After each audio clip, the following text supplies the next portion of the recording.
জওহর নবোদয় বিদ্যালয় সিলেকশন টেস্টে ক্লাস 6-এর যারা 25 সালে পরীক্ষায় বসবে তাদের যে ফর্ম ফিল আপটা করা হচ্ছে, যেটা আপনাদের অফলাইনে ফিল আপ করে সাইবার ক্যাফে হতে পারে, অথবা আপনাকে কিন্তু স্কুলে জমা করতে হতে পারে, বা আমাদের যারা স্টুডেন্ট রয়েছে তারা চাইলে আমাদের এখান থেকে করাতে পারবে।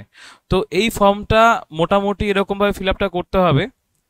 স্টুডেন্টের নাম গেল, স্কুলের নাম গেল, স্টুডেন্টের নাম থাকবে, এখানে ফাদার্স নেম থাকবে, মাদার্স নেম থাকবে।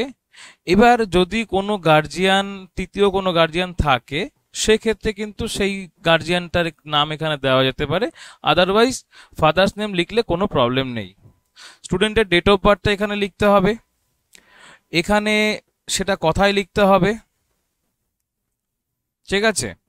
তো এখানে ছেলে হলে ছেলে, মেয়ে হলে মেয়ে, এসসি এসটি ওবিসি জেনারেল যে কোনো কাস্ট সার্টিফিকেট কিন্তু থাকলে সেটা সে বসাবে, আদারওয়াইজ কিন্তু সে জেনারেল হিসাবে কিন্তু তাকে গণ্য করা হবে, সে কিন্তু এখানে টিক মার্ক করবে। আধার কার্ড নাম্বার বসাতে হবে একইভাবে, ঠিক আছে? এখানে তার প্রপার অ্যাড্রেসটা দেবেন, যেটা আধার কার্ডে রয়েছে বা যেটা আপনার অ্যাড্রেস রয়েছে সেটা সেখানে দেবে। ফোন নাম্বারটা লিখতে হবে। ফোন নাম্বারটা সব থেকে ভালো হয় সেই নাম্বারটা দিলে, যেই নাম্বারটার সাথে আধার কার্ডের লিংক রয়েছে সেই নাম্বারটা দিলে। গেল একটা বিষয়, অ্যানুয়াল ইনকাম এখানে কিন্তু লিখতে হবে। অ্যানুয়াল ইনকাম কিন্তু লিখতে হবে। আপনার ন্যাশনালিটি কি আছে সেটা আপনাকে লিখতে হবে।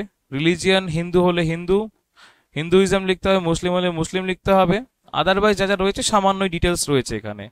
এখানে ক্লাস 3-তে যে স্কুলে পড়েছিল সেই স্কুলের নাম দিতে হবে, ক্লাস 4-এর স্কুলের নাম দিতে হবে, এখানে ক্লাস 5-এর স্কুলের নাম দিতে হবে। এবার হচ্ছে কি স্কুল লোকেশন, যদি স্কুলটা শহরের মধ্যে হয় তো আরবান লিখতে হবে, গ্রামের মধ্যে হলে কিন্তু সেটা কিন্তু রুরাল লিখতে হবে। একইভাবে এই জায়গা একটা ব্যাপার রয়েছে, জানুয়ারি ডিসেম্বর। আচ্ছা, এই যেখানে রয়েছে month and year of joining, এটা ক্লাস 3-তে সে কখন জয়েন করেছিল। জানুয়ারি মাসের 22 সালে জয়েন করে থাকলে, অনেক স্কুলে এমন হয় না, বাংলা মিডিয়াম স্কুলগুলোতে জানুয়ারি থেকে ডিসেম্বর সেশন থাকে, অনেক স্কুলে এমন হতে পারে যে এপ্রিল থেকে মার্চ সেশন থাকে বা মার্চ থেকে এপ্রিল সেশন থাকে। তো সেটা সেরকম লিখতে হবে। প্রপার ডেট চাইছে না, কি বললাম বুঝতে পেরেছেন, যে এই মাসে এই তারিখে এই অ্যাডমিশন হয়েছে এটা চাইছে না, শুধু মাসটা এবং সালটা লিখতে হবে, ঠিক আছে? আর এই স্কুলের মার্কশিট গুলোই কিন্তু দেখা হবে ভর্তির সময়। একইভাবে এখানে এটা দিয়ে দেওয়া হয়েছে, ক্লাস 4-এ জানুয়ারিতে 2023 সালে জয়েন করে পাস আউট হয় ডিসেম্বর মাসে 23 সালে। একইভাবে ক্লাস 5-এ আপনার জানুয়ারিতে জয়েন হবে, 24 সালে জয়েন হয়েছে, ডিসেম্বর মাসে পাস আউট হয়েছে ক্লাস 5টা। তো এটা গেল।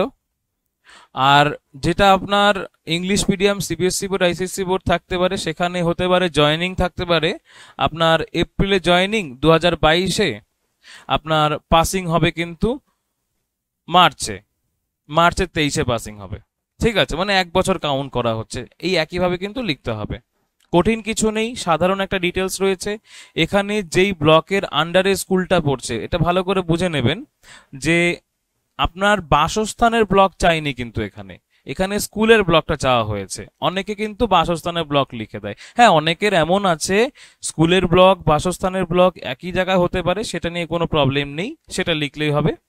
তো স্কুলের ক্লাস 3-তে যে এই স্কুলটার কথা বলা হয়েছে, এই যে স্কুলটা, এই স্কুলটা কোন ব্লকের আন্ডারে সেইটা কিন্তু লিখতে হবে। এটা কল্যাণীর আলাদা ব্লক কিন্তু নবোদয় সার্ভারে নেই, সেটা যেই স্কুলে যেটা ব্লক হবে সেটা এখানে, এটা যেমন চাকদা ব্লকের আন্ডারে রয়েছে সেখানে সেটা এটা লিখলেই হবে। এখানে ডিস্ট্রিক্ট লিখতে হবে, আর এখানে কিন্তু রাজ্য লিখতে হবে, ব্যাস এইটুকুই রয়েছে।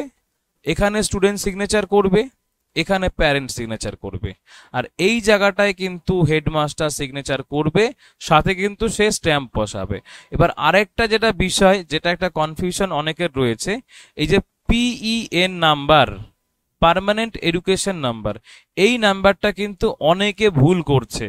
অনেকে বাংলা শিক্ষা পোর্টালে যে আইডি রয়েছে সেটা 14 ডিজিটের, তো সেই আইডিটা বসিয়ে দিচ্ছে, এটা কিন্তু ভুল হচ্ছে। অনেকে ভাবছে বক্স বাড়িয়ে দিয়ে বসিয়ে দিই, এটা কিন্তু করবেন না।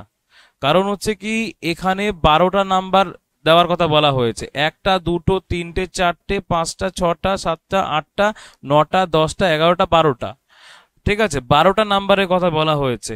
সেখানে বাংলা শিক্ষা পোর্টালের নাম্বার কটা আছে, স্টুডেন্ট আইডি কটা নাম্বারের আছে, 14 ডিজিটের, 14টা নাম্বারের রয়েছে। সেখানে আপনি বক্স বাড়ি দিয়ে নাম্বার বসিয়ে দেবেন, এটা কিন্তু দয়া করে করবেন না, তাহলে কিন্তু ভুল হয়ে যাবে। এই ঘরটা ফাঁকা রেখে দিলেই হবে, খুব একটা বড় কোনো কিছু ডিটেলস চাইছে না। অ্যানুয়াল ইনকামটা অবশ্যই লিখবেন, আপনার বাচ্চা যেই ভাষায় পরীক্ষা দেবে সেই ভাষাটা কিন্তু অবশ্যই লিখবেন। এখানে ইংলিশ হলে ইংলিশ লিখবেন, বাংলা হলে বাংলা লিখবেন, হিন্দি হলে হিন্দি লিখবেন। ব্যাস এইটুকুই আপনাদের কাজ। এইটা হচ্ছে অফলাইন থেকে ফিল আপ করতে হবে আপনাকে। এই ফর্মটা আপনারা প্রিন্ট আউট করে ফিল আপ করে নেবেন। একই সাথে এখানে কিন্তু একটা পাসপোর্ট সাইজের ফটো দিতে হবে। তো সেই ফটোটা রিসেন্ট তুলে দেবেন, পুরনো ছবি দেবেন না, নতুন তুলে দেবেন, ঠিক আছে? ব্যাস এটাই। এবার এটা নিয়ে ডাইরেক্ট সাইবার ক্যাফে আপনারা জমা করতে পারেন, সাইবার ক্যাফে গিয়ে ফর্মটা ফিল আপ করতে পারেন, অথবা নবোদয় স্কুলে গিয়ে ফর্মটা ফিল আপ করা যেতে পারে, ডাইরেক্ট জমা করতে পারেন, অথবা আমাদের কাছে যারা কোচিং করছে তাদের ফর্ম ফিল আপটা এখান থেকেও করে দেওয়া হবে।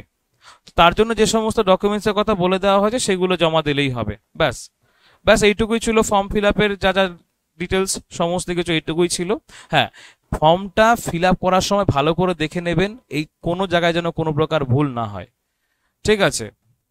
দেখে নেবেন ভালো করে, দেখে শুনে ধীরে সুস্থে ফর্মটা কিন্তু ফিল আপ করতে হবে, ঠিক আছে? ব্যাস এইটুকুই ফর্ম ফিল আপের রয়েছে।